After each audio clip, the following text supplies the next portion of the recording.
যে প্রথম প্রতিমায় পূজা করেছেন রাজা সুরত এবং সমাধিবর্ষ, যে আমরা আজকে করি, আজকে থেকে হাজার লক্ষ বছর পূর্বে সত্যযুগে। তো তখন মনির নির্দেশে যখন মেধসমণি বললেন যাও তোমরা নদী থেকে মাটি তুলো, তখন তারা নদী থেকে মাটি তুলে সেই মাটি দিয়ে প্রতিমা তৈরি করলেন। এরকম প্রতিমা তৈরি করে মেধসমণির নির্দেশে রাজা সুরত এবং সমাধিবর্ষ মায়ের পূজা করলেন। আপনারা দেখছেন জয়গীতা চ্যানেল। মিলিতং তস্मै শ্রী গুরুবে নমঃ। হে কৃষ্ণ করুণা সিন্ধু দীনবন্ধু জগৎপতে গোপেশ গোপিকা কান্ত রাধা কান্ত নমস্তুতে। তপ্ত কাঞ্চন গৌরাঙ্গী রাধে বৃন্দাবনেশ্বরী বৃষভানুসুতে দেবী প্রণমামি হরিপ্রিয়ে। নমো মহাবলান্নায় কৃষ্ণ প্রেম প্রদায়তে কৃষ্ণায় কৃষ্ণ চৈতন্য নাম্নে গৌরতীশে নমঃ। নারায়ণং নমস্কৃত্য নরং চৈব নরোত্তমং দেবীং সরস্বতীং ব্যাসং ততো জয়মুদীরয়েৎ। নমঃ বিষ্ণুপাদায় কৃষ্ণ প্রেষ্ঠায় ভূতলে শ্রীমতে ভক্তি বেদান্ত স্বামিনীতে নামিনে। নমস্তে সরস্বতী দেবে গৌরবাণী প্রচারিণে নির্বিশেষ শূন্যবাদী পাশ্চাত্য দেশ তারিণে। বাঞ্ছাকল্পতরুভ্যশ্চ কৃপা সিন্ধুভ্যেব চ পতিতানাং পাবনেভ্যো বৈষ্ণবেভ্যো নমো নমঃ। আমরা কৃপা করে হাত তুলি। জয় আছে, অনেকেই সেখানে দেখতে যান। সেখানে ওঠার পরে আরো উপরে যখন উঠবেন তখন দেখবেন সেখানে একটি চণ্ডী বিগ্রহের মানে মা চণ্ডীর একটি চমৎকার মা চণ্ডীর একটি মন্দির আছে। চণ্ডী মানে কি? দুর্গা মা। দুর্গা মার আরেকটা নাম হচ্ছে চণ্ডী। আপনারা জানেন তো, যখন অষ্টমী নবমীর সন্ধিক্ষণে যখন অসুর বধ করা হয়, যাকে আমরা সন্ধি পূজা বলি। সন্ধি পূজা মানে কি? অষ্টমীর শেষ 24 মিনিট, নবমীর প্রথম 24 মিনিট, এই 48 মিনিট সময়কে বলা হয় সন্ধিক্ষণ। তখন মায়ের নাম হয় চামুন্ডা। দুর্গা মায়ের তো অনেক নাম আছে, তখন মায়ের নাম হয় চামুন্ডা।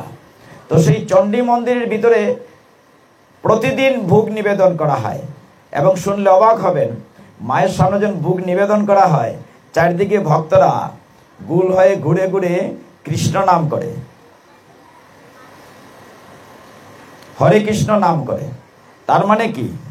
সেটা হচ্ছে সবচেয়ে আনন্দের বিষয় যে ওইখানেও কৃষ্ণ নাম করা হয়। এখন একটি কঠিন কথা বলে, আপনারা রাগ করেন না।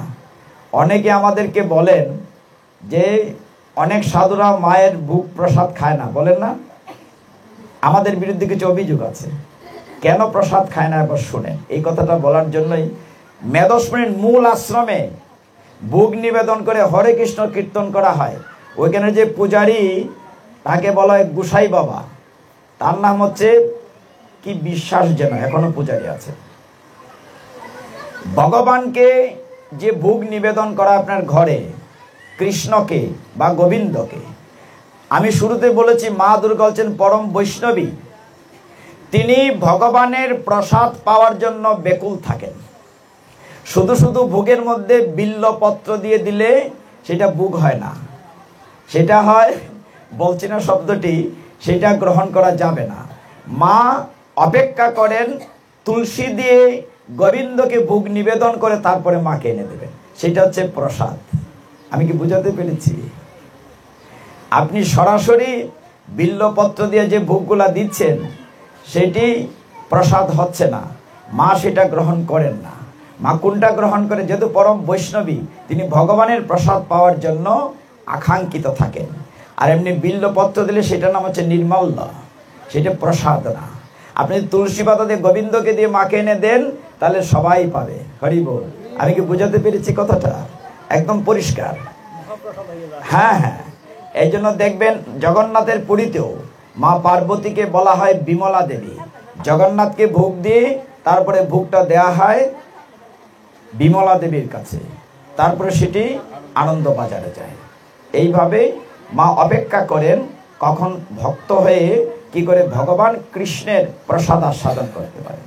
তো সেই মেধসমুনির আশ্রমে আমরা গেলাম। সেখানে বলছে আরো অনেক মন্দির আছে, প্রত্যেকটা পাহাড়ের উপরে উপরে একটি মন্দির আছে। সেখানে গেলে আপনি দেখবেন কিছু দূর পরেই মা চণ্ডীর একটি বড় মন্দির আছে, যেখানে বললাম প্রতিদিন ভোগ নিবেদন করা হয় এবং ভোগ নিবেদন করে ভক্তরা হরে কৃষ্ণ কীর্তন করে প্রদক্ষিণ করেন মায়ের সামনে। মা খুব খুশি হন। এই যে আপনারা পাঠের পূর্বে কীর্তন করেছেন, ভগবানের সমস্ত গুণ কীর্তন করেছেন, দুর্গা মা খুব খুশি হন, তিনি তো পরম বৈষ্ণবী। অতঃপর সেই মেধসমুনির আশ্রমে নামার জন্য আর 4টা খাড়া সিঁড়ি আছে। নামতে নামতে প্রথম যে মন্দিরটি পাবেন সেটা হচ্ছে কামাখ্যা মন্দির। কি মন্দির বলেছে? কামাখ্যা মন্দির। মেধসমুনির আশ্রমে প্রথম মেধসমুনি ঋষির আশ্রম, তারপরে পেলেন চণ্ডী মানে দুর্গা মায়ের মন্দির, তারপরে পাবেন কামাখ্যা মন্দির। আসামের যে কামাখ্যা অনেক বড় মন্দির আছে, এত বড় না, তবে কামরূপ কামাখ্যার একটি মন্দির মেধসমুনির ওই কেরলডাঙ্গা পাহাড়ের উপরে আছে। আর একটু গেলে পরে পাবেন আরেকটা টিলার উপরে দেবাদিদেব ভোলানাথ শিব ঠাকুরের মন্দির, মানে চন্দ্রনাথের মতো আছে না বিভিন্ন জায়গায় মন্দির, এরকম কেরলডাঙ্গা বোয়ালখালীতে সেখানে দেখবেন আরেকটি শিব ঠাকুরের মন্দির আছে। কিছুক্ষণ যাওয়ার পরে আরেকটি টিলাতে উঠার যখন উঠবেন তখন দেখবেন সেখানে তারা মায়ের মন্দির আছে। কি মা? তারা মা, তার মানে মায়ের আরেকটি নাম তারা মায়ের মন্দির আছে। সবশেষে যে বিষয়টি আছে, সেইখানে যখন ভগবান শ্রী রামচন্দ্র সীতা দেবীকে নিয়ে বনবাসে ছিলেন, কত বৎসর? 14 বৎসর বনবাসে যখন ছিলেন, তখন রামচন্দ্র ঘুরতে ঘুরতে ওই পাহাড়ের উপরে এসেছিলেন সীতাকে নিয়ে। এবং একটা টিলার উপর আছে সীতা মন্দির, এবং আরো সুন্দর আছে সীতামা এত উঁচু পাহাড়ের উপরে এখনো আছে একটা পুকুর যেখানে সীতামা স্নান করেছিলেন। পাহাড়ের উপরে জল কি করে থাকে, মানে অবাক কাণ্ড। এই পুকুরটি এখনো আছে। সেই পাহাড়ের উপরে মেধসমুনির আশ্রমের পাশে একটি টিলার উপরে সীতা মায়ের মন্দির আছে। এবং সেইখানে কি হয়েছে, সীতা মায়ের মন্দিরে দেখা গেল যে একটি পুকুর এখন আছে। দুর্ভাগ্যের বিষয়, গত 1971 সালে যখন পাক সেনারা আমাদের দেশের মন্দিরগুলো ধ্বংস করেছে, সেই মেধসমুনির মন্দির এবং মায়ের মন্দিরও ঘুরিয়ে ফেলেছিল, ভেঙে ফেলেছিল। পরে এগুলো আবার ঠিক করা হয়েছে। তো এখানে যে মন্দির আছে কে জানল? এই পাহাড়ের উপরে, দুর্গম পাহাড়ের উপরে ভগবান স্বয়ং, মা স্বয়ং স্বপ্নে দেখিয়েছিলেন বেদানন্দ নামে একজন সাধু ছিলেন, তাকে দেখানো হয়েছিল স্বপ্নে। তিনি সেই পাহাড়ের উপর দুর্গম এলাকায় গিয়ে দেখেন সেই পুরানা মন্দির আছে। এইবার আসেন পূজাটা কি করে এলো। আমরা মেধসমুনির আশ্রমে আছি, আজকে আমরা মেধসমুনির আশ্রমে আছি, মাকে দেখছি, সকলেই পবিত্র তীর্থস্থানে আছি। আর একটু পর আমরা লাঙ্গলবন যাব, এটা শেষ করে, ঠিক আছে, এটা শেষ করে আমরা লাঙ্গলবন যাব। তো তখনকার সময়ে রাজা সুরত নামে একজন ক্ষত্রিয় রাজা ছিলেন। রাজার নাম কি বলেছে? সুরত রাজা। তো রাজা সুরত খুব বীর বিক্রম ছিল, প্রচন্ড যুদ্ধ বিগ্রহ করতে পারতেন, কখনো জীবনে হারেন নাই। রাজা সুরত এত বড় যোদ্ধা ছিলেন। কিন্তু একবার তার পাশের রাজ্য যবন রাজার আক্রমণ করেছে, আর যাদেরকে তিনি আদর করে পেলে পুষে বড় করেছেন, তার মন্ত্রী, তার সেনাপতি, তার আপনজন, তারাই তার সাথে বেইমানি করেছে। যখন পাশের রাজ্য আক্রমণ করেছে রাজা সুরতে, তারা তার দলে অন্য দলে যোগ দিয়ে তাকে হারিয়ে দিয়েছে। তিনি রাজ্যহারা হয়ে গিয়েছেন। রাজা সুরত রাজ্যহারা হয়ে মনের দুঃখে বনে চলে গেছেন। এই আপনার সেই বনে কেরলডাঙ্গা পাহাড়ের গহীন জঙ্গলে চলে গেছেন। আরেকজন লোক, তার নাম হচ্ছে সমাধি। তিনি ছিলেন একজন ব্যবসায়ী, সমাধি বৈশ্য। তিনি তার স্ত্রী পুত্র পরিজন নিয়ে সংসার করছিলেন। যাদেরকে তিনি ভালোবাসেন, তার স্ত্রী, তার সন্তান আদর করেন, খাওয়ান, এই ছেলেমেয়েরাই তার সাথে বেইমানি করে তার সমস্ত বিষয় সম্পত্তি রেখে তারা ঘর থেকে বের করে দিয়েছে। সেই সমাধি বৈশ্য মনের দুঃখে পাহাড়ে গহীন জঙ্গলে চলে। দুইজনের সাথে দেখা হয়েছে মেধসমুনির আশ্রমের কাছে, যেমন আজকে আমাদের সবার দেখা হয়েছে। সেইখানে দেখার পরে একে অপরের দুঃখ বলছেন যে আমি যাদেরকে ভালোবেসি, মন্ত্রী আপনজন, তারা আমার সাথে এরকম বেইমানি করেছে। সমাধি বসে কি কথা বলছেন। কিন্তু রাজা সুরত বলছেন, দেখো যারা আমাকে কষ্ট দিয়েছে কিন্তু আমি তাদের কথা ভুলতে পারছি না। আমার কেন জানি মনে হচ্ছে যে মন্ত্রী কেমন আছে, ঠিকমতো খাওয়া দাওয়া করছে কিনা, সেনাপতি কেমন আছে, আমার উজির নাজির কেমন আছে, রাজ্যের প্রজারা কেমন আছে। সমাধি বৈশ্য বলছেন যে আমি যাদেরকে আদর করে বড় করেছি, স্ত্রী পুত্র, তারা আমাকে ঘর থেকে বের করে দিয়েছে, কিন্তু আমি তাদের কথা ভুলতে পারছি না। বারবার মনে হচ্ছে আমার ছেলেটা ঠিকমতো খেয়েছে কিনা, আমার স্ত্রী কেমন আছে, মানে ওদের কথা বারবার মনে হচ্ছে। তারা হয়তো কষ্ট দিয়েছে কিন্তু তাদের কথা ভুলতে পারছি না। এটা কেন হচ্ছে? এটা গীতায় একটি প্রশ্ন ছিল, আপনাদের মনে আছে? অর্জুন কৃষ্ণকে জিজ্ঞাসা করেছিলেন যে কখনো কখনো আমরা কাজটা করতে চাই না, কিন্তু কে যেন আমাকে করায়।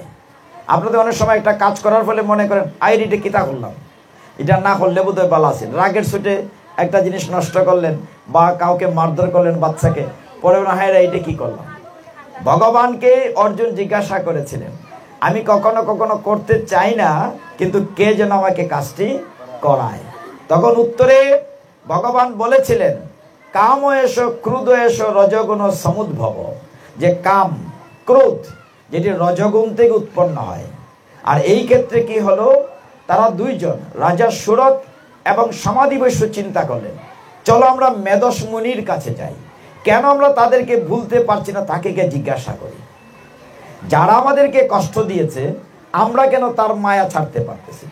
তো তারা দুইজন গেলেন মেধস মুনির সামনে গিয়ে প্রণতি নিবেদন করে স্তুতি বাক্য করে জিজ্ঞাসা করলেন হে মুনিবর, কেন এত কষ্ট পাচ্ছি?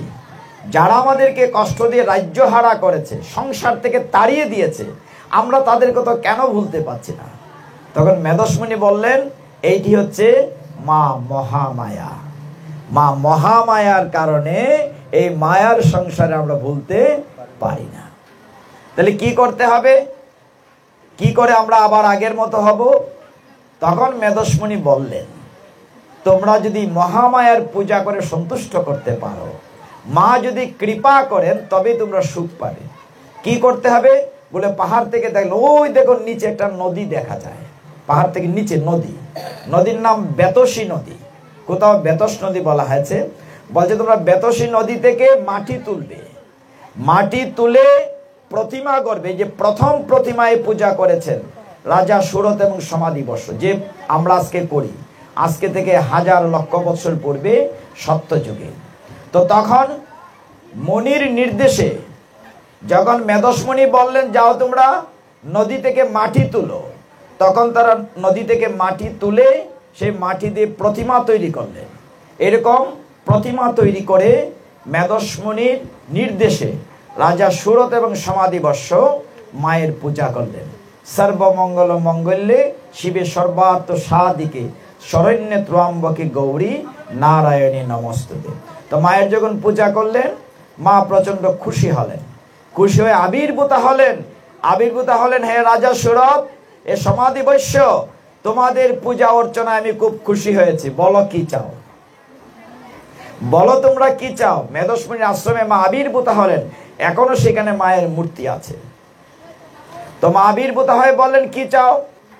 দুটো বিষয়, হয় তুমি এই সংসারের সুখ শান্তি আর নয় মুখ্য লাভ, কোনটা চাও?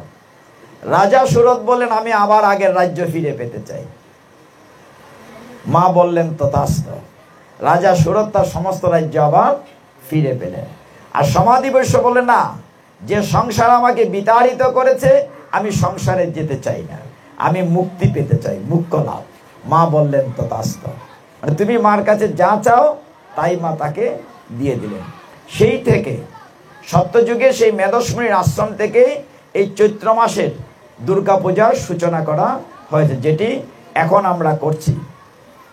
1971 সালে মেধস মুনির আশ্রম ভেঙে দেওয়া হয়েছিল, পরে আবার নতুন করে করা হয়েছে।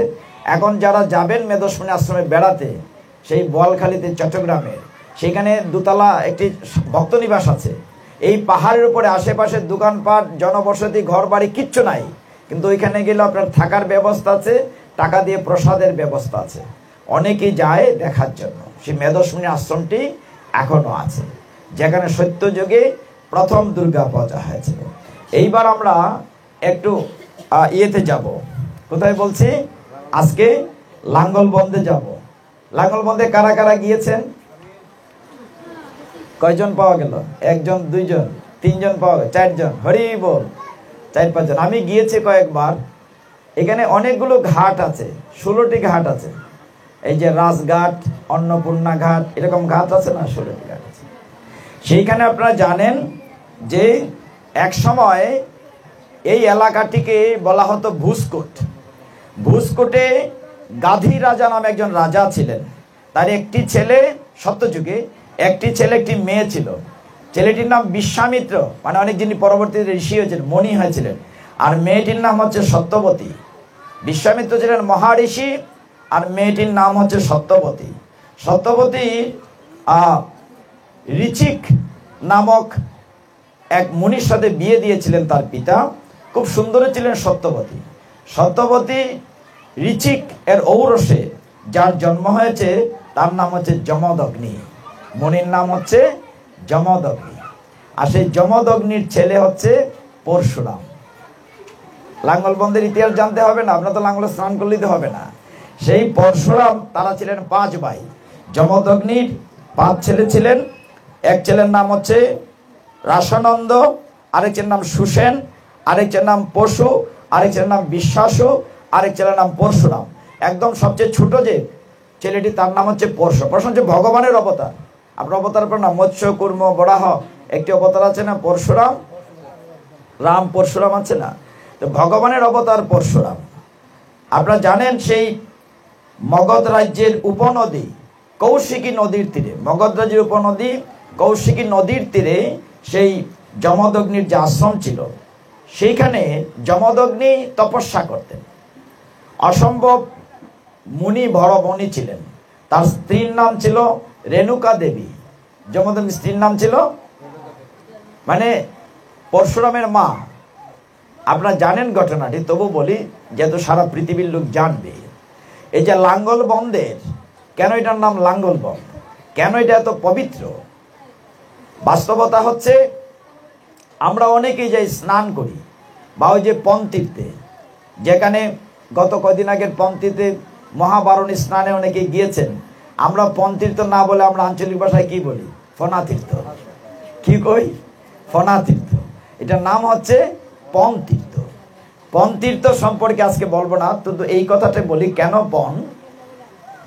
অদ্বৈত প্রভুর ওই যে ভগবান মহাপ্রভুর যে পঞ্চতত্ত্ব আছে, শ্রীকৃষ্ণ, চৈতন্য, এটা 5 জন আছেন না, অদ্বৈত প্রভু, গদাধর, শ্রীবাস। অদ্বৈত প্রভুর ছোটবেলার নাম ছিল কমলাক্ষ। কি নাম বলেছে? কমলাক্ষ। যখন ছোট ছিলেন কমলাক্ষ, তখন তার মা নাভা দেবী, মায়ের নাম নাভা দেবী, বাবার নাম কুবের পণ্ডিত, পণ্ডিতের ছেলে। তো নাভা দেবী একদিন বলেছিলেন, বাবারে আমি বিভিন্ন তীর্থে গিয়ে স্নান করতে চাই। কমলাক্ষ ছোটবেলা বলছে, মা তুমি বিভিন্ন তীর্থে এই বয়সে যাবে, বুড়ো হয়ে গিয়েছো, একটু অপেক্ষা করো। কমলাক্ষ সাধনায় বসেছিল, প্রতিজ্ঞা করে যে সমস্ত পৃথিবীর সমস্ত জল যেন স্রোতস্বিনী আমার মায়ের ঘরের কাছে আসে, আমার মা বুড়া বয়সে স্নান করতে পারবে না। এই যে পণ বা প্রতিজ্ঞা করে বসেছিলেন কমলাক্ষ, অদ্বৈত প্রভু এই পণ মানে প্রতিজ্ঞা, আর প্রতিজ্ঞা মানে পণ। এই পণ করে সমস্ত তীর্থকে নিয়ে এসেছিলেন জাদুকাটা নদীতে। এই জন্য তীর্থের নাম হচ্ছে পণ তীর্থ, মানে প্রতিজ্ঞা করে সমস্ত তীর্থ। মা একদিন ঘুম থেকে উঠে দেখেন তার ঘরের কাছে এই কলকল ধ্বনি, সমস্ত সপ্ত তীর্থ চলে আসছে। মা তুমি স্নান করো, দেখো তোমার দরজার সামনেই সব তীর্থ চলে আসছে। এই জন্য আপনারা কি বলেন? সব তীর্থ বারবার, পণ তীর্থ একবার, মানে সমস্ত তীর্থের জল। ঠিক এইভাবে যমদগ্নির ছেলে পরশুরাম কি করলেন? সেবা পূজা করেন, বাবার কথা মানেন, শুনেন। তারা 5 ভাই। কয় ভাই বলেছি? 5 ভাই। তো একদিন ঋষি যমদগ্নি পূজা করতে বসেছেন। এমন সময় তার স্ত্রী রেণুকা দেবীকে, মানে পরশুরামের মাকে বললেন, যাও আমার জন্য পূজার ফুল নিয়ে আসো। তিনি প্রতিদিনই তার স্বামী সেবা করেন, পুষ্প চয়ন করে এনে দেন। সেই দিন ফুল আনতে গিয়েছেন। আপনি দেখেন মানুষের স্মৃতিভ্রম কখন হয়। ফুল আনতে গিয়েছেন। আসার পথে তিনি দেখলেন যে একটি জায়গায় গন্ধর্ব, পদ্মমালী নামে একজন গন্ধর্ব, তার স্ত্রীর সাথে জল খেলি করছে, জল দিয়ে খেলা করছে জলসরে। এইটা দেখে রেণুকা দেবীর স্মৃতিভ্রম হলো। হাতে কিন্তু সাজিতে ফুল স্বামীর জন্য নিয়ে যাবেন, কিন্তু এদের জলখেলি দেখে মন চলে গিয়েছে এইদিকে। অনেকক্ষণ দাঁড়িয়ে জলখেলি দেখছেন, তার ভিতরে একটি কামতাড়না হয়েছে, এগুলো দেখছেন। এইদিকে যমদগ্নি ঋষিবর অপেক্ষা করছেন, ফুল নিয়ে আসে না পূজা করতে। মানে কি করুণ দৃশ্যটি। যখন জ্ঞান হলো রেণুকা মাতাজি ফুল নিয়ে গেলেন, কিন্তু ঋষি প্রচন্ড রাগ করলেন যমদগ্নি, পরশুরামের বাবা, যে তুমি এতক্ষণ কোথায় ছিলে, এখন ফুল নিয়ে এসে দেরি করেছো কেন, এত দেরি করেছো কেন?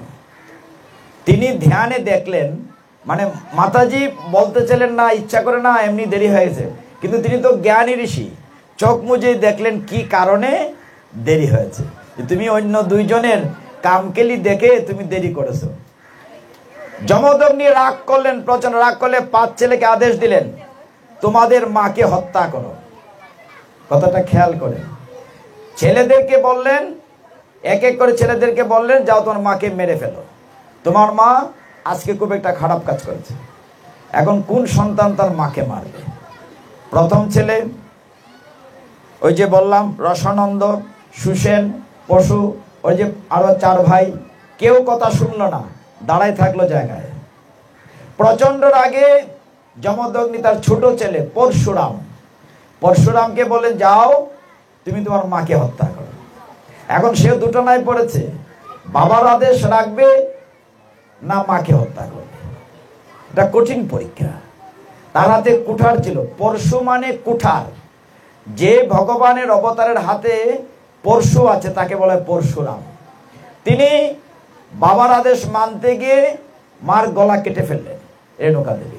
শুধু তাই না, আরো যে 4 ভাই ছিল, 4 ভাইয়েরও মস্তক কেটে দিলেন। বাবার কথা শুনেনি, বাবার আদেশ মানা হলো, কিন্তু মাতৃ হত্যার পাপে তার হাত থেকে আর কুড়ালটা ছুটে না, আঠা লাইগা রয়েছে, হাত থেকে আর কুটার পড়ে না। এই অবস্থায় পরশুরাম যখন মাকে হত্যা করলেন, তার বাবা খুশি হলেন। যমদগ্নি খুশি হলেন, বাবা তুমি আমার আদেশ মেনেছো, তোমার অন্য ভাই মানেনি, তুমি পিতার সুযোগ্য সন্তান, বলো তুমি কি বর চাও। পরশুরাম বললেন, বাবা তুমি বর তো দিবে, বলে নিশ্চয়ই দেবো, বলো কি বর চাও। বলছে, বাবা যদি বর দিতেই হয় তাহলে তুমি আমার মা এবং ভাইদের প্রাণ ফিরিয়ে দাও। হরি বল, আমার মা এবং ভাইদের প্রাণ ফিরিয়ে দাও। তো ঋষিবর কমণ্ডলের জল নিয়ে বর দিয়ে তাদের জীবন ফিরিয়ে দিলেন। কিন্তু সে মুক্তি পেল না, তার হাতে কুঠার। মা হত্যার পাপ হয়েছে মহাপাপ। এখন পরশুরামের হাতে যখন কুঠার আটকে গেল, সে বাবার চরণে পড়ে বলছে, বাবা আমি কি করে মুক্তি পাবো? এই যে আমার পাপ হয়েছে, হাতের মধ্যে কুড়াল লাগিয়ে রয়েছে, আমি কি করে এটা ছোটাবো? তখন যমদগ্নি ধ্যান করে বললেন, তুমি সারা পৃথিবী ঘুরতে থাকো, সারা পৃথিবী ঘুরে ঘুরে তুমি কুঠার নিয়ে যত জায়গায় তীর্থ স্নান আছে বা শুদ্ধ জায়গা আছে, গঙ্গা আছে, ভাগীরথী, সরস্বতী, নর্মদা, সিন্ধু, কাবেরী, যত জায়গা আছে তুমি স্নান করো। সবচেয়ে যে জায়গাটা বেশি পবিত্র, সেইখানে স্নান করলে তোমার হাত থেকে কুঠারটি ছুটে যাবে। ঘুরতে ঘুরতে পরশুরাম সারা ত্রিভুবন ঘুরতে ঘুরতে আসলেন ব্রহ্মপুত্র নদের কাছে, যেখানে আপনারা স্নান করতে যান, এটা ব্রহ্মপুত্র নদ। তো ব্রহ্মপুত্র নদের কাছে এসে তিনি যখন ডুব দিলেন, দেখলেন হাত থেকে কুঠার ছুটে গিয়েছে। হরি বল, হাত থেকে কুঠার ছুটে গিয়েছে।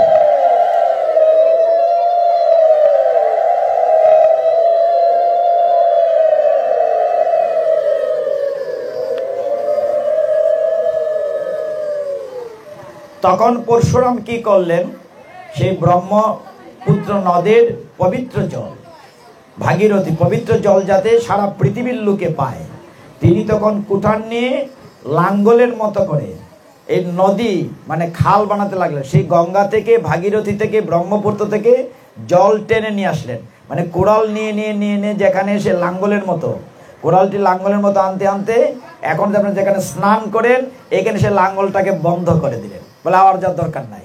এই জন্য জায়গাটার নাম হচ্ছে লাঙ্গল বন্ধ। এখানে সে লাঙ্গল এসে থেমে গেল এবং আপনাদের জন্য আমাদের জন্য সেই পবিত্র জল এখানে স্রোতস্বিনী বইছে। এই জন্য মহা অষ্টমীতে আমরা সেই লাঙ্গল বন্ধে স্নানে যাই। এখানে অনেকগুলো ঘাট আছে, শুনলে অবাক হবেন যারা দেখেছেন। 16টি ঘাট আছে, যেমন রাজঘাট, অন্নপূর্ণা ঘাট, প্রেমতলা ঘাট। এখানে একটি বড় জিনিস আছে যেটা আপনারা দেখেছেন কিনা, সেইখানে মহাত্মা গান্ধী কথিত আছে, মহাত্মা গান্ধী, স্বামী বিবেকানন্দ এসেছিলেন, ভারতের জাতির পিতা মহাত্মা গান্ধী, এবং সেইখানে জলে এসে মহাত্মা গান্ধীর চিতাভস্য মানে শ্মশানের ছাই, তার যে দেহ অবশ্য সেইটা এখানে দেওয়া হয়েছে। এখনো মহাত্মা গান্ধীর একটা আবক্ষ মূর্তি আছে, আপনারা দেখেছেন কিনা জানি না, কাচের বাক্সর ভিতরে মহাত্মা গান্ধীর একটা আবক্ষ মূর্তি আছে। স্বামী বিবেকানন্দই ঘাটে এসেছিলেন। তার মানে কত পুণ্য তীর্থ। তা আপনারা যারা গিয়েছেন সকলে ভাগ্যবান ভাগ্যবতী। এবং দেখবেন এই অষ্টমীতে সেখানে জল বেড়ে যায়, এমনিতে জল কম থাকে। যখন অষ্টমী লাগে, যেমন পণ তীর্থে যখন কৃষ্ণা ত্রয়োদশী হয়, মধু কৃষ্ণা ত্রয়োদশী, তখন স্রোত বাড়ে। সেই লাঙ্গল বন্ধে আপনারা যারা গিয়েছেন আপনারা সকলেই খুব পুণ্যাত্মা। এবং এই কারণেই এই জায়গাটি পরশুরামের লাঙ্গলের নাম অনুসারে হয়েছে লাঙ্গল বন্ধ। আজকে হচ্ছে মহা অষ্টমী, এই দিনে অনেকে স্নান করতে গিয়েছেন। আগামীকাল কি পূজা হবে এখানে? নবমী পূজা। এই নবমীর আরেকটা নাম আছে কালকে, কি নাম বলেন? কালকে হচ্ছে রাম নবমী, ঠিক না? কালকে রামনবমী না? ভগবান রামচন্দ্র। আচ্ছা, আরেকটু সহজ করে বলি, আমাদের ভগবান প্রত্যেকটা অবতারে যে যে অবতারে যখন আবির্ভূত হচ্ছেন ততক্ষণ পর্যন্ত আমরা উপবাস করি কিনা? শ্রীকৃষ্ণের জন্মাষ্টমীতে উপবাস কতক্ষণ করি? মধ্যরাত্র পর্যন্ত, কারণ মধ্যরাত্রির পরে তিনি আবির্ভূত হয়েছে। নরসিংহদেবের বেলা, নরসিংহ অবতার যেদিন হয়, নরসিংহ চতুর্দশী, আমরা কতক্ষণ উপবাস করি? গুধূলি বেলা, কারণ নরসিংহ আবির্ভূত হয়েছিলেন গুধূলির সময়। ওই যে বলছিল দিনেও না, রাতেও না, ঘরেও না, বাইরে না, মনে আছে আপনার? যখন হিরণ্যকশিপু ব্রহ্মার কাছ থেকে বর নিয়েছিল, কি বলেছিল? আমি অমর বর চাই। হিরণ্যকশিপু তপস্যা করে ব্রহ্মার কাছে বলেছে আমি অমর বর চাই। ব্রহ্মা বলছিলেন তোমাকে যে অমর বর দেব, আমি নিজেই তো অমর না, তুমি অন্য যা চাও সব পাবে। তখন ব্রহ্মা কি বলেছিল? তুমি অন্য যা চাও তাই পাবে। হিরণ্যকশিপু খুব চালাক, ও তাহলে আমাকে এমন একটা বর দেন যাতে আমার দেবতারাও মারবে না, অসুরও মারবে না। বলে তথাস্তু। পশুও মারবে না, মানুষও মারবে না। বলে তথাস্তু। দিনেও মারবে না, রাতেও মারবে না। বলে তথাস্তু। তুমি যা চাও তাই। উপরেও মারবে না, নিচেও মারবে না। বলে তথাস্তু। বলে ঘরেও মারবে না, বাইরেও মারবে না। বলে তথাস্তু। অস্ত্র দিয়েও মারবে না, শস্ত্র দিয়েও মারবে না। তথাস্তু। এখন হিরণ্যকশিপু মরছে, তা আমি তো অমর হয়ে গেছি, কারণ দেবতাও মারবে না, মানুষও মারবে না, পশুও মারবে না, ঘরেও না, বাইরেও না, দিনেও না, রাতেও না।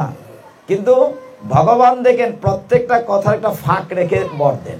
অমর হলেও অমর না।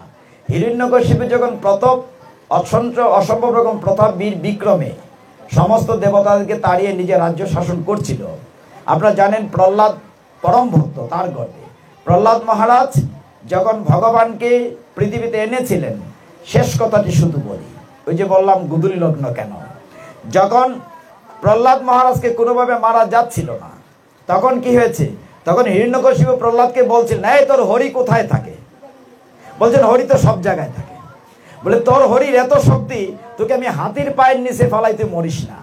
আকাশ থেকে, পর্বত থেকে ফেলে দেই সমুদ্রে, তুই মরিস না। সাপের একদম গুহার ভিতরে ফেলে দেই, তোর পিসি হোলিকা আগুনের ভিতরে ফেলে দিলাম, মরিস না। তোর হরি কোথায় থাকে? আমি তোর হরিকে মারবো। তখন প্রহ্লাদ মহারাজ বলছিলেন, আমার হরি তো সব জায়গায় থাকে। সামনে একটা স্ফটিক স্তম্ভ, একটা ফিলার দেখে হিরণ্যকশিপু বলছিলেন, এইটা থেকে তোর হরি আছে? বলে এইখানেও আমার হরি আছে। বলে আমি তো দেখতে পাই। বলে আমি দেখতে পাই, আমার হরি সব জায়গায় আছে। সর্বং কল্বিদং ব্রহ্ম। তখন কি করেছিলেন? তখন হিরণ্যকশিপু জোরে পদাঘাত করে স্ফটিক স্তম্ভটি ভেঙে ফেলেছিলেন। এমন সময় ঘর ঘর করে বিরাট আওয়াজ করে অর্ধেক সিংহ আর অর্ধেক মানুষ। কি রূপ নিয়ে ভগবান এসেছিলেন? নর সিংহ রূপ নিয়ে, বিশাল দেহ, আকাশে মাথা থেকে। এ দেখে তো ভয় পেয়েছে, সর্বনাশ। ওই যে ব্রহ্মাজি বর দিয়েছিলেন মানুষও মারবে না, পশুও মারবে না, কাজে অর্ধেক মানুষ অর্ধেক পশু। অনেকক্ষণ তার সাথে যুদ্ধ হয়েছে। ইঁদুরে যেমন বিড়াল নিয়ে খেলা করে, বিড়ালকে নিয়ে ইঁদুরে খেলা করে, ঠিক এইরকম হিরণ্যকশিপু তাকে নিয়ে খেলা করেছে।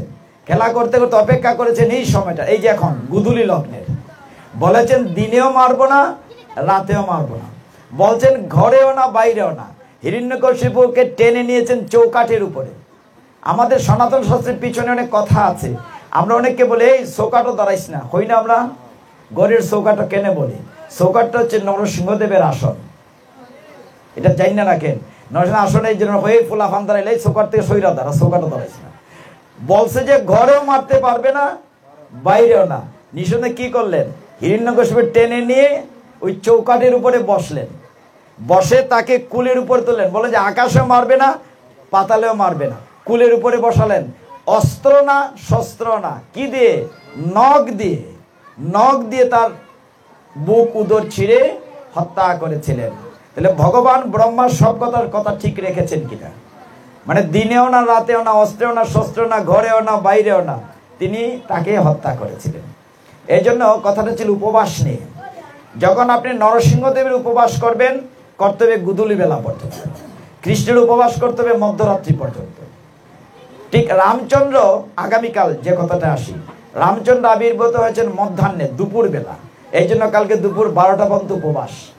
আপনারা তো এমনি উপবাস করবেন অঞ্জলি দেওয়ার জন্য। আগামীকাল হচ্ছে রাম নবমী। রাম নবমী অত্যন্ত গুরুত্বপূর্ণ।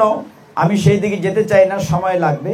তবে আপনারা শুনে রাখেন শুধুমাত্র, আগামীকাল ভগবান রামচন্দ্রের আবির্ভাব তিথি বা রাম নবমী। তিনি নবমীতে চৈত্র মাসের শুক্লপক্ষে, যদি এবার বৈশাখে চলে আসছে, বলা হচ্ছে চৈত্র মাসের শুক্লপক্ষে নবমী তিথিতে শ্রী রামচন্দ্র পৃথিবীতে আবির্ভূত হয়েছিলেন দশরথ রাজার সন্তান রূপে।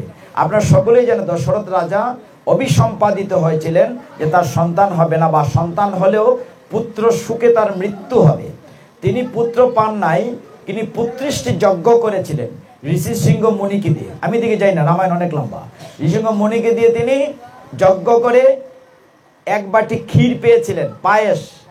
বলেছিল এটা নিয়ে তোমার দশরথের কয়জন স্ত্রী ছিলেন? কৌশল্যা, কইকেয়ী আর সুমিত্রা। কৌশল্যা, কইকেয়ী, সুমিত্রা। তো বলছে তোমার রানীদেরকে নিয়ে পায়েস দাও, 3 ভাগ সমান করে। বড় 2 রানী ছোট বোনকে ভালোবাসত, সুমিত্রাকে। তারা 3 ভাগ না করে 4 ভাগ করেছে। বড় 2 ভাই 1 ভাগ 1 ভাগ, বড় 2 বউ কৌশল্যা, কইকেয়ী 1 ভাগ 1 ভাগ ক্ষীর, মানে যজ্ঞের ক্ষীর খেয়েছে, আর ছোট বউকে 2 ভাগ দিয়েছে। এই জন্য কৌশল্যার 1 সন্তান, কইকেয়ীর 1 সন্তান, আর সুমিত্রার 2 সন্তান। না, কি নাম? ভরত এবং ভরত, না কি নাম? লক্ষণ এবং শত্রুঘ্ন।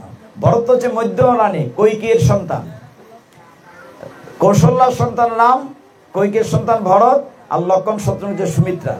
তো যাই হোক, এই 4 ভাই, 4 ভাইয়ের 3 মা, কিন্তু পিতৃসত্য পালনের জন্য রামচন্দ্র বনবাসে গেছে। আপনারা জানেন সেই ভগবান রামচন্দ্রের, ভগবান রামকে বলা হয় মর্যাদা পুরুষোত্তম। তিনি মর্যাদার পুরুষ। ভগবান রাম রূপে এসে, রাম মানে আনন্দ দেয়, যে আনন্দ দেয় তিনি রাম। এ রাম রাজত্ব তৈরি করেছিলেন। রাম চরিত্র থেকে আপনার 4টা জিনিস পাবেন গুরুত্বপূর্ণ। প্রথম হচ্ছে তিনি একজন ন্যায় রাজা, কি করে চমৎকার রাজ্য শাসন করেন। দ্বিতীয় হচ্ছে তিনি খুব পিতৃভক্ত, পিতার সত্য পালন করার জন্য 14 বছর বনে গিয়েছেন। তৃতীয় হচ্ছে তিনি হচ্ছেন একজন ভালো স্বামী। স্ত্রী বনে গিয়ে হারিয়েছিল, তিনি চলে আসতে, যা একজন রাজার কি বউর অভাব নেই, একটা গেছে তার একটা কর্ম নেই, কিন্তু তিনি তার স্ত্রীকে উদ্ধার করার জন্য প্রাণপণ যুদ্ধ করেছিলেন। এবং তিনি মর্যাদা পুরুষ। এই কারণে ভগবান রামচন্দ্রের কালকে আগামীকাল রাম নবমী, সেই সুবাদে দুপুর 12টা পর্যন্ত উপবাস। অতঃপর রামনবমী ব্রতের কিছু নিয়ম আছে, সেটার বলি না, আমরা গীতা থেকে আস্বাদন করি। অনেক কথা বলেছি, ঘড়ির কাঁটা ঘুরছে, সব কিছুকে আটকানো যায়, সময়কে আটকানো যায় না। আমরা দেখেন একবারে মেদস্মণির আশ্রম থেকে আমাদের চৈত্র পূজা, বাসন্তী পূজা থেকে আমরা চলে গিয়েছি পরশুরামের হ্যাঁ, অষ্টমী তিথিতে লাঙ্গল বন্ধে, অতঃপর রামনবমীও টাচ করেছি। অর্থাৎ যা যা আজকাল হচ্ছে সব কিছু আমরা আলোচনা করে গীতায় আসব। গীতা, হ্যাঁ নরসিংহ অবতারের যে চৌকাঠ বললেন, হ্যাঁ, এখন তো নতুন নতুন বিল্ডিং এর চৌকাঠ নাই, নরসিংহ অবতারের কোথায় এখন? এখন সুন্দর একটা প্রশ্ন করেছেন গুরুদাস বাবু, যে এখন তো নতুন নতুন বিল্ডিং এর চৌকাঠ নাই, তো নরসিংহদেবের আসন কোথায়? এটা তো খুব সিম্পল। নিচে হয়তো কাঠ নাই, দরজার বরাবর যে জায়গাটা, এই জায়গাটাই হচ্ছে চৌকাঠ। কথা হচ্ছে ঘরেও না বাইরেও না, এই জায়গাটিতে নরসিংহ রূপ নিয়ে ভগবান বসেছিলেন। যে জায়গাটি আপনার ঘরও হবে না বাইরে হবে না, এই জায়গাটি। আর আধুনিক তো অনেক কিছুই, এগুলো বললে তো কিছু নোংরা কথাও বলতে হয়। মানুষ এতটাই সভ্য হয়েছে, আর কিছু কিছু ওই শব্দটা বলি না। এক সময় মনে করেন টয়লেট কোথায় থাকতো বলেন তো? অনেক দূরে কিনা, বাড়ি থেকে দূরে কিনা। এখন স্ট্যান্ডার্ড কি? Attach bathroom. হ্যাঁ, এখন রান্নাঘর বাথরুম একেবারে বলি না কোথায়, একদম একদম বিছানার সাথে চলে আসছে। আমরা কত সভ্য হয়েছি না, সেটা আনতে আনতে একবার ঘরের ভিতরে নিয়ে আসছি। তো যাই হোক, এইভাবে হরি বল, হরে কৃষ্ণ। কি হলো? না না, কারেন্ট আছে তো, লাইট অফ করেছে কি? হরে কৃষ্ণ। ওই যে ফ্ল্যাগটা ফ্লাকচুয়েট করতেছে, কে যেন নাড়াচাড়া করছে। তো আমরা যতটাই আধুনিক হচ্ছি ততটাই যেন আমাদের সুচিতা থেকে দূরে যাচ্ছি। কিন্তু আমাদের সনাতন শাস্ত্র কি বলে জানেন? এখানে অনেকেই পালন করেন, আমি অনেককে চিনি। সনাতন শাস্ত্রে বলছে আপনি অবশ্যই ভোরে উঠে মঙ্গল আরতির আগে স্নান করবেন ব্রহ্ম মুহূর্তে। ঠিক কিনা মা? কেউ কেউ করেন।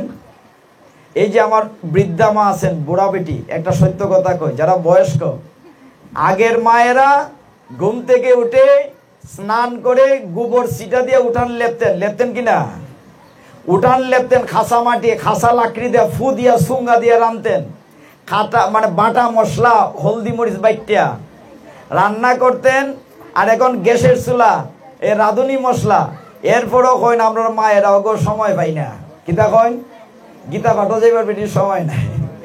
আগের মায়েরা ঘরের সব কাজ করে, শুনেন মন দিয়া, আর গীতা পাঠ তো কর্মই। আগের মায়েরা সব কিছু কাজ করেও সময় পেতেন। তারা কি করতেন? অবসর সময়ে বসে রামায়ণ মহাভারতের গল্প করতেন। জিজ্ঞাসা দেখেন, আগের বুড়া বেটির সব একান্ন বইয়া রামায়ণ গল্প করতেন। এরপরে তারা কুষ্টি কাটা দিয়ে ওই যে উলের সোয়েটার বানাইতেন, খাতা সেলাই করতেন, ফাঙ্কা বানাইতেন। তাহলে আগের কি মা এদের সময় দিনটা আছেন 40 ঘন্টা, আর এখন 24 ঘন্টা? দিন কি আগে লম্বা আছি না এখন ছুটি গেছে গা? এখন সময়টা খায় কেটায়? দুইটা বাক্স খায়। ঘরের ভিতরে তো একটা বাক্স আছে, আর হাতের মধ্যে তো একটা বাক্স আছে।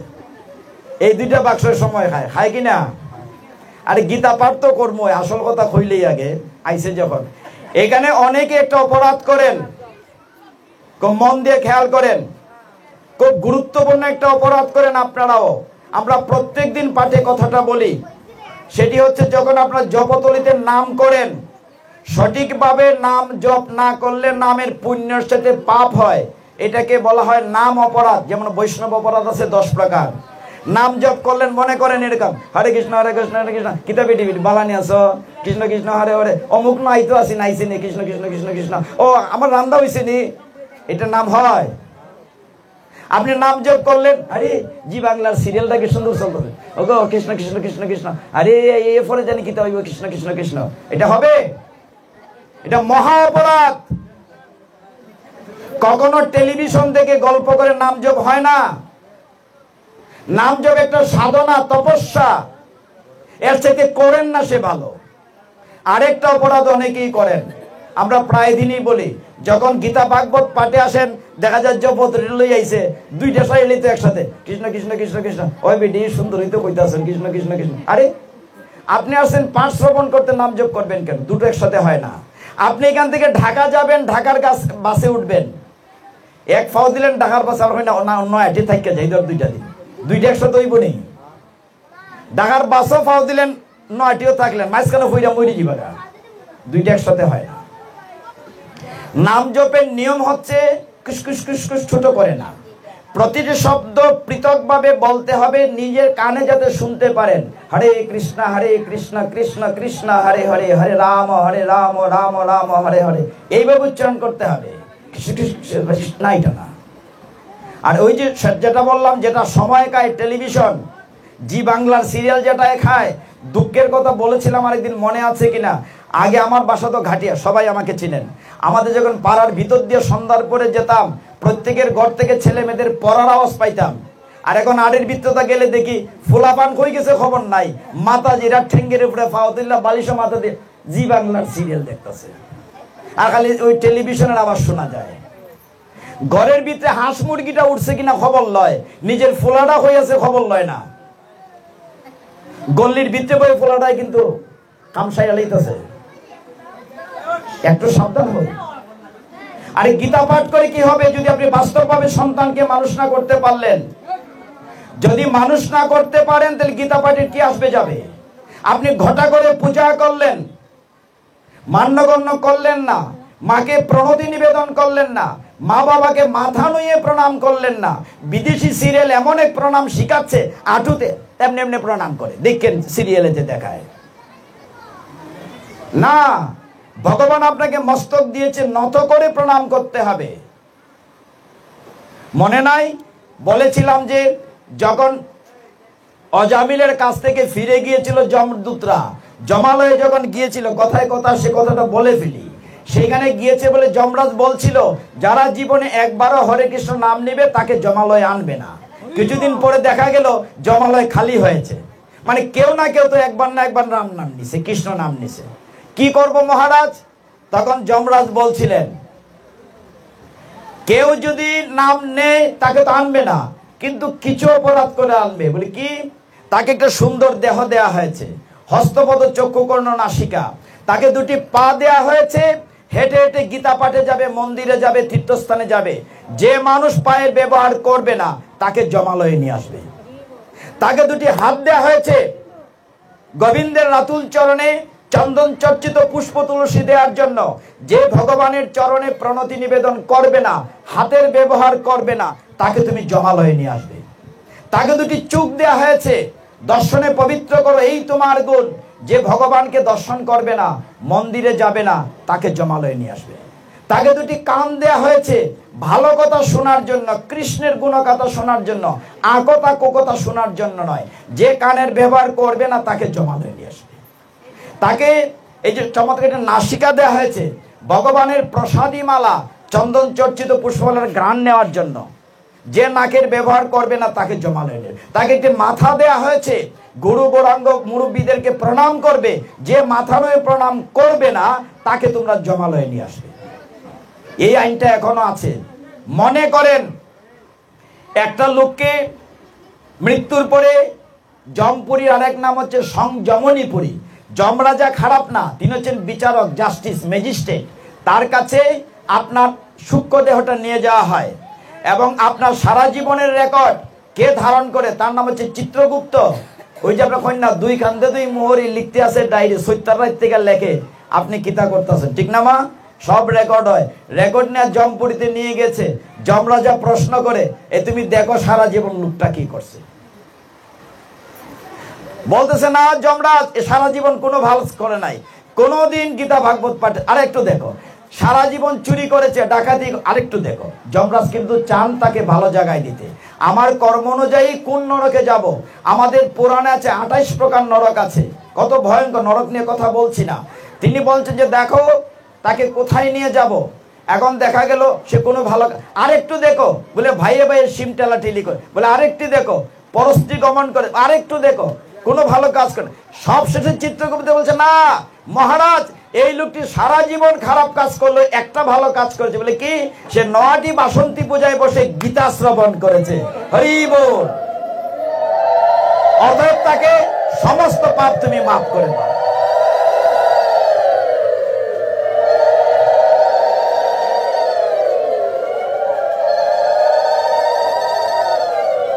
সে জীবনে একবার হলেও ৯টি বাসন্তী পূজায় বসে ভগবানের কথা শ্রবণ করেছে। অতএব তার সমস্ত পাপ তুমি মাফ করে দাও। ডিলিট করে দিতে পারেন ভগবান। একটু ভালোবাসি ভগবানকে। আরে নিজের যে সুন্দর দেহটি, সুন্দর সুন্দর শাড়ি কাপড় পরেছেন, এগুলা কি মায়ের পেটের থেকে নিয়ে এসেছি আমরা? যা দিয়েছেন ভগবান দিয়েছেন, ভগবান দিয়েছেন, এটা বিশ্বাস করেন কিনা? আপনার একই সাথে যদি 3-4 ভাই বোন থাকে, সবার কি অবস্থা এক সমান? কেউ ধনী কেউ গরিব, ভগবান আপনার কর্ম অনুসারে আপনার ফল দিচ্ছে। আমরা শেষ করতে হবে বোধহয়, আকাশ অবস্থা খারাপ। আমি 5 মিনিট একটা শ্লোক বলে শেষ করি। আমরা আলোচনায় গীতা ভাগবত সবই আসছে, অত স্পেসিফিক গীতা নিয়ে কথা বলিনি। যদি কারেন্ট চলে যায়, গীতা থেকে একটা শ্লোক বলি। ভগবান কি বলেছেন? আজকের এই বিপদের দিনে, যে কোনো বিপদের জন্য, সকলে এটা সংসার যুদ্ধক্ষেত্রে আছে।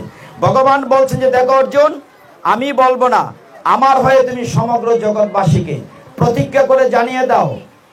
নবম অধ্যায়ের 31 নম্বর শ্লোকে ভগবান বলছেন, ক্ষিপ্রম ভবতি ধর্মাত্মা সচ্চন্তিং নিগচ্ছতি কন্তেও প্রতি জানিহি নমে ভক্ত প্রণশ্যতি। হে কুন্তি নন্দন অর্জুন, সমগ্র পৃথিবীবাসীকে জানিয়ে দাও, জগৎবাসীকে জানিয়ে দাও, আমার ভক্তের কখনো বিনাশ হয় না। কত বড় কথা! ভগবান আমাদের জন্য প্রতিজ্ঞা করে বলছেন যে আমার ভক্তের কখনো বিনাশ হয় না। প্রহ্লাদ মহারাজকে রক্ষা করেছেন কিনা? ভগবান অর্জুনকে রক্ষা করেছেন কিনা? 17 নম্বর যুদ্ধের দিন, যেদিন 18 দিন যুদ্ধ হয়েছিল, অর্জুন রথের উপর দাঁড়িয়ে যুদ্ধ করছে, ওইদিকে কর্ণ যুদ্ধ করছে। কর্ণকে কি বলেছিলেন দুর্যোধন? এতদিন হয় তুমি অর্জুনকে মারতে পারো না, তুমি না পারলে তীরের মধ্যে নাক বান মারো। হ্যাঁ, সেখানে নাক ঢুকিয়ে বান মারতে ছেড়েছিল কর্ণ। ভগবান খেয়াল করেছেন, অর্জুন খেয়াল করে নাই। কিন্তু ভগবান যেহেতু গীতায় বলেছেন আমার ভক্তের কখনো বিনাশ হয় না, অর্জুন দ্বারাই যুদ্ধ করতেছে। কৃষ্ণ কি করেছেন? কৃষ্ণ হচ্ছেন ভগবান সারথি, অর্জুনের রথের সারথি, গাড়ির ড্রাইভার। তিনি দেখেছেন ওই বানটা যদি অর্জুনের উপরে পড়ে, অর্জুন মরে যাবে। তখন কি করেছেন? হ্যাঁ, হরি বল। তখন ভগবান কি করেছেন? ডান পা দিয়ে রথটাকে কাত করে দিয়েছেন, পাড়া দিয়ে। রথটা ছিল, রথটা কাত হয়ে গেছে। অর্জুন দাঁড়ানোর জন্য অর্জুনও কাত হয়েছে, মাথার পাশ দিয়ে তীরটা চলে গেছে। অর্জুনকে তিনি রক্ষা করেছেন। ভগবান যেহেতু কথা দিয়েছেন গীতায়, আমার ভক্তের কখনো বিনাশ হয় না। তা আমরা এখানে শেষ করব একটা শ্লোক বলে, যে শ্লোকটা বলতেই হয়। ভগবান বলছেন যে তুমি কিচ্ছু করা লাগবে না, তুমি খালি হাতটা তোলো, আমি তোমাকে উদ্ধার করবো। কি বলেছেন? সর্বধর্মান পরিত্যজ্য মাম একম শরণং ব্রজ অহং ত্বা সর্ব পাপেভ্য মোক্ষয়িষ্যামি মা শুচো। হে মায়ার জীব, তুমি মায়ার সাগরে ডুবে আছো, আমি তো হাত বাড়িয়ে রেখেছি, তুমি কেবলমাত্র হাতখানা তোলো, আমি তোমাকে সমস্ত পাপ সাগর থেকে উদ্ধার করব। আরেকটা কি বিষয় জানতে চাইছিলেন?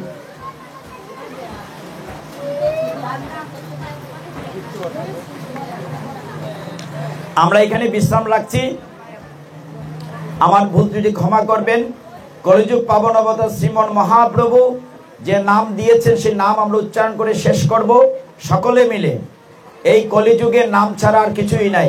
বৃহৎ নারদীয় পুরাণে বলা হয়েছে, হরের নাম হরের নাম হরের নামইব কেবলম কলো নাস্তিব্য নাস্তিব্য নাস্তিব্য গতিরন্নতা।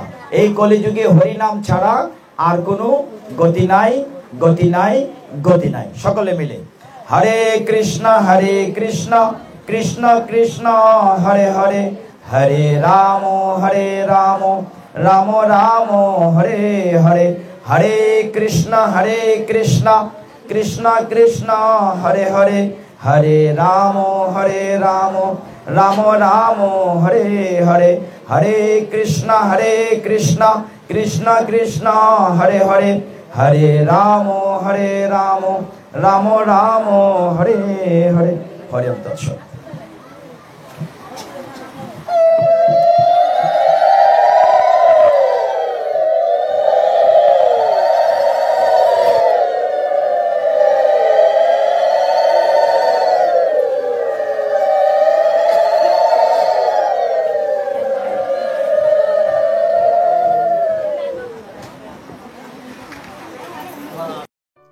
Subscribe to our YouTube channel.